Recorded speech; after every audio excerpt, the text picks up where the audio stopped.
Welcome to TheatreWorks Simple Gifts Community Spotlight, a series of interviews where we highlight and uplift organizations around the Bay Area that are providing gifts to our community all year round. My name is Jeffrey Lowe, and I am the Director of Community Partnerships and the Casting Director at TheatreWorks Silicon Valley, and I'm so pleased to have Janny Castillo of St. Mary Center here joining us today. St. Mary Center is a community of hope, justice, and healing that serves at-risk seniors and preschoolers in the heart of Oakland. They strive to improve quality of life through counseling, shelter, nutrition, advocacy, and social support. An independent nonprofit social service organization with headquarters and 5 service locations along the San Pablo Avenue corridor in West Oakland, St. Mary's Center answers basic needs and offers hope for more than 1,000 seniors and 40 preschool families every year. I'm joined by Janny Castillo, who is the Director of Community Outreach and Services at St. Mary's Center. Thank you so much for joining us today, Janny.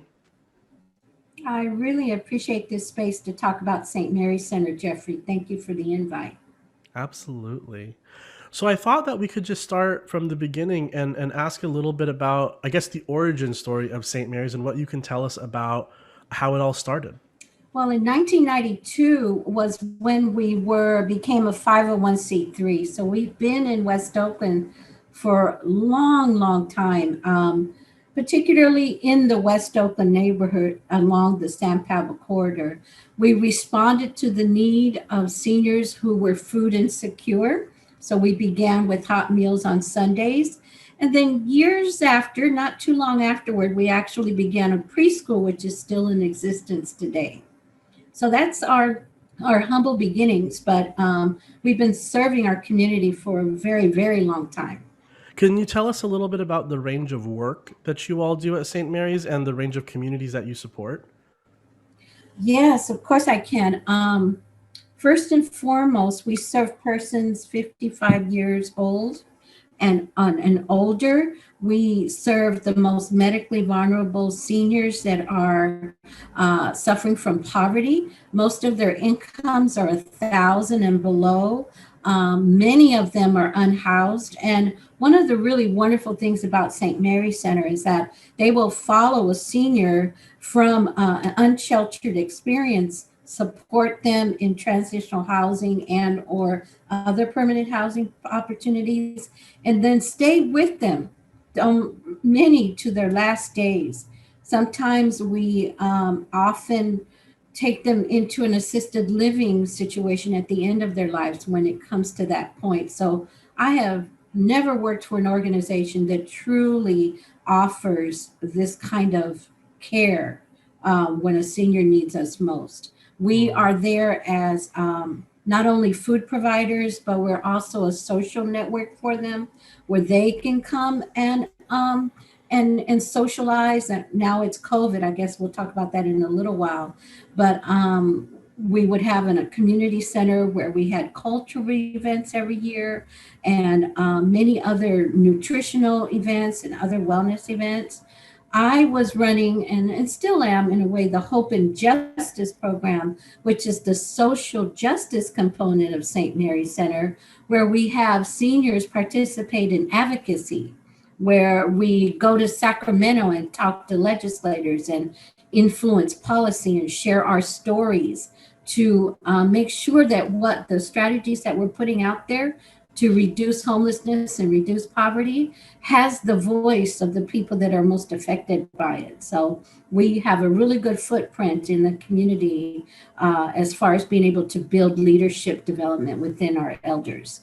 And of course, the preschool is there, and she has won some awards. She serves low income free of families that are like 3 to 5 years old, and I think we have about 20 students, and so we serve from the youngest to and then to the oldest. It's pretty amazing.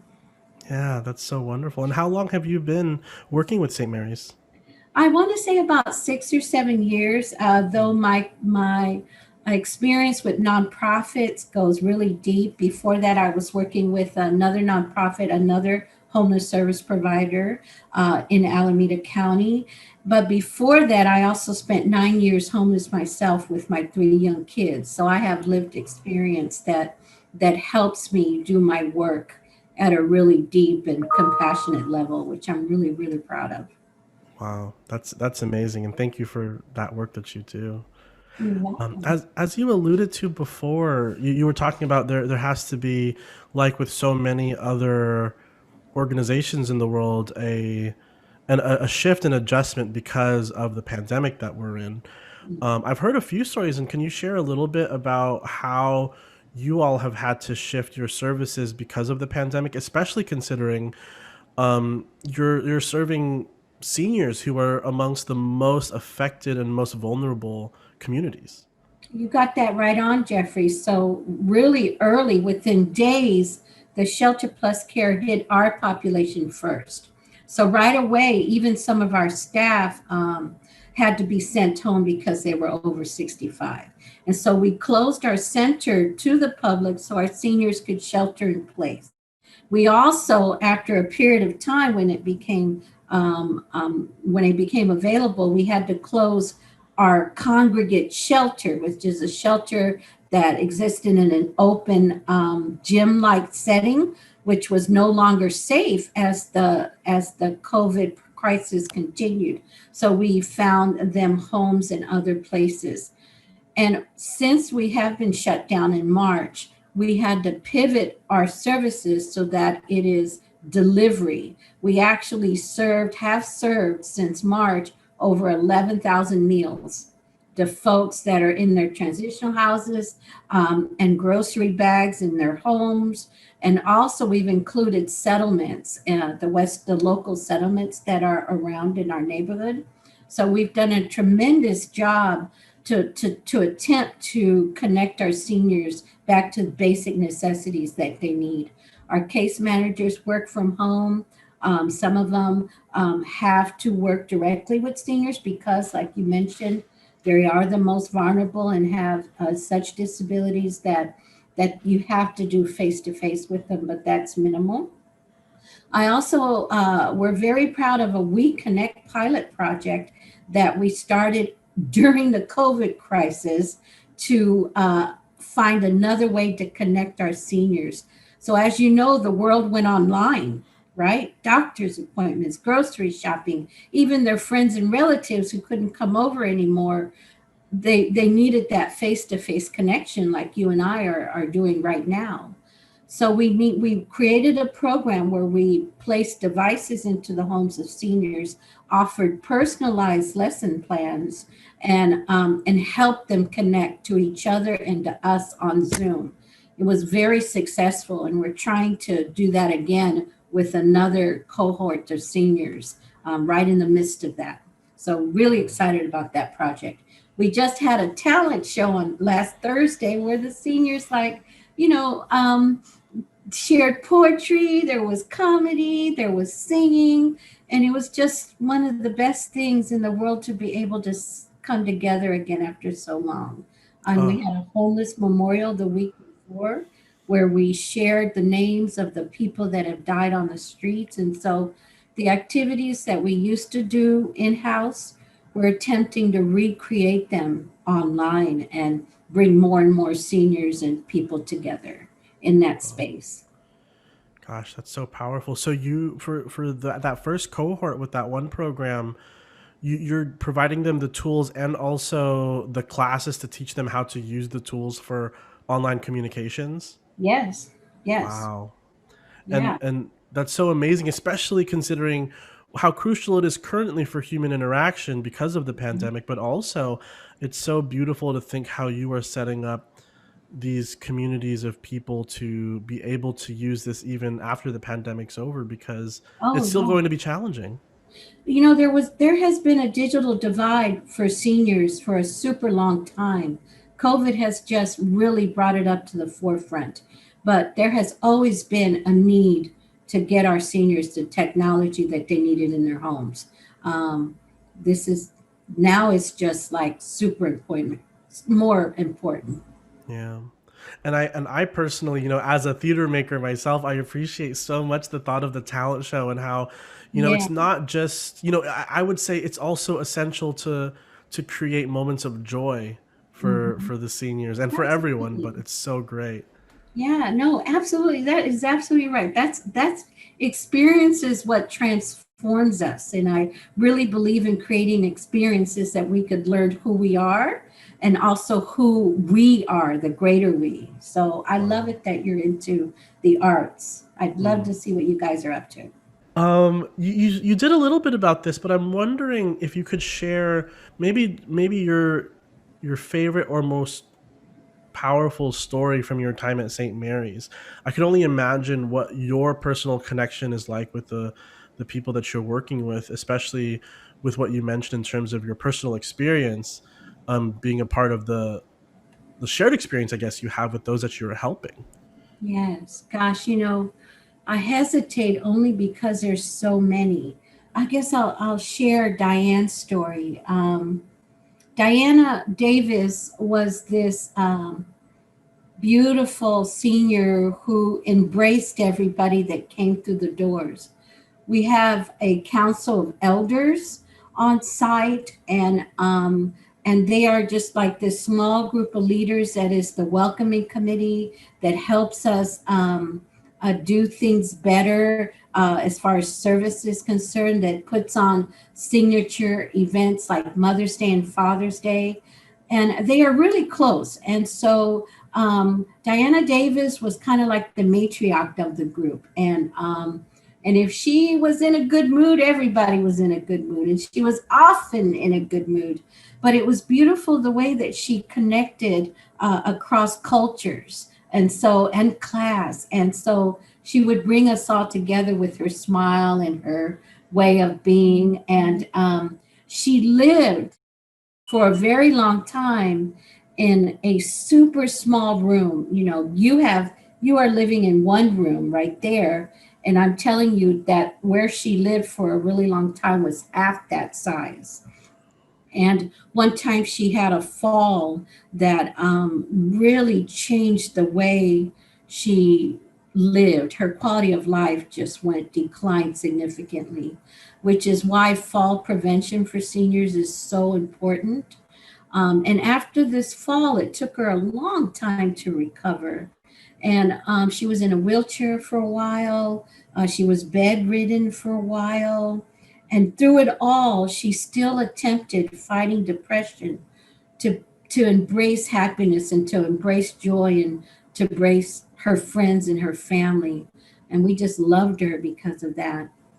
So what happened was that finally, just last year, she was able to get a senior apartment that was a beautiful little studio with a bank of windows that had the sun coming in the morning, the birds singing in the trees, and it was like a dream come true for her.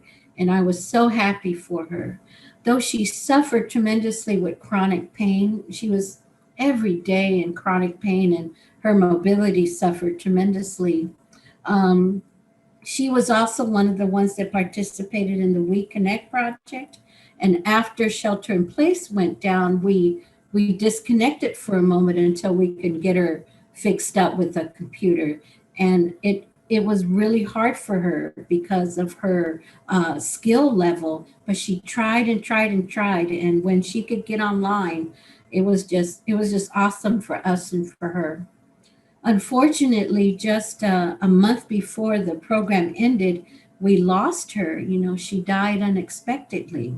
And so, it's really hard, to go through that when the seniors are just our family. And so we're there for them through it all. And so we supported this group of seniors that didn't had more than one loss this year. And it wasn't just COVID. COVID is just it connects us deeply to the other things that are happening in our lives. And so Diane, she's loved still, and we're gonna miss her. But I guess that's one of the deep stories that St. Mary's Center has to show how much we truly care about our people and Mm. how much they care about us. I'm sure folks, as they are, in the later parts of their lives, really appreciate the love and care and attention that they get from your organization. I'm sure it just means the world to them. How about this talent show? Can you just tell me one of your favorite memories from this talent show you all put on? Gosh, okay, so what can I tell you? There was one senior that brought her paintings that she was doing, and she's just kind of starting to get back into painting, so she shared her paintings. We had another senior that told these really bad jokes. I mean, they were terrible, but we were all cracking up anyway. So we just said, "There you go." We also had at least two or three singing, and one was a cappella, and they were all beautiful. They're very spiritually connected. So we've had two like gospel songs during the talent share. Um, Oh, we had one of our interns came and she talked about Montana and the foods that you eat there and how Mm, you talk and how you deal with the snow. So it was just like a variety of different ideas. I myself told a ghost story, which was a Christmas ghost story. So I thought that would be different and fun. So it was really sweet. It was good. cool. That sounds like such a blast, such a good time. Yeah, we invited staff and seniors. So it was kind of like a way for everybody to see each other. That's cool. Mhm. So cool. Well, wrapping up, I just wanted to ask if anyone in our audience would like to get involved or learn how to support the amazing work that's being done at St. Mary's Center. How can they do that? Oh, please visit our website, stmarycenter.org.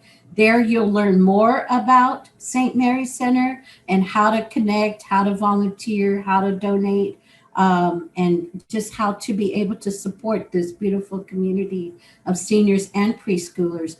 Our volunteer on-site volunteers opportunities are minimal, but there's many ways. Like we have a pantry that is dependent on private donations from our folks. So if you want to put together a drive at your church or your school or your faith-based institution, we would love to be able to be recipients of a nice sock drive, warm clothing drive, food drive, stuff like that would be great. Amazing. Well, I know I speak on behalf of the whole TheatreWorks staff where I thank you for the work that you do and your whole organization does. And we have a lot of cool ideas where we should keep on talking about some things too. So thank you so much. And yeah, that's all we have for today. Thank you for joining us, everybody. Keep doing that good work, Jeffrey. Thank you.